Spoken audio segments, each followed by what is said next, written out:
आई होणं म्हणजे रोज नवीन आनंद. नमस्कार. आजच्या दिवसाची सुरुवात झाली अस्मीसाठी उपमा बनवून.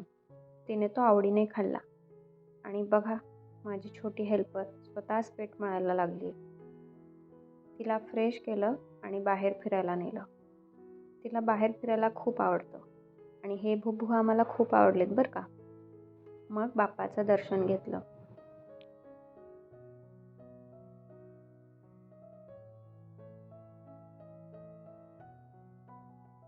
घरी आल्यावर अस्मी जेवली आणि लगेच झोपली.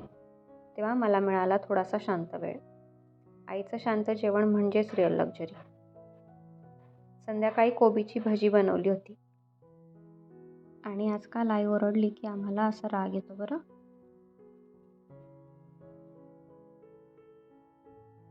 थोडं बाहेर गेलो, काम होतं म्हणून, पण ट्रॅफिक बघून परत घरी आलो. आणि असा संपला आमचा आजचा दिवस.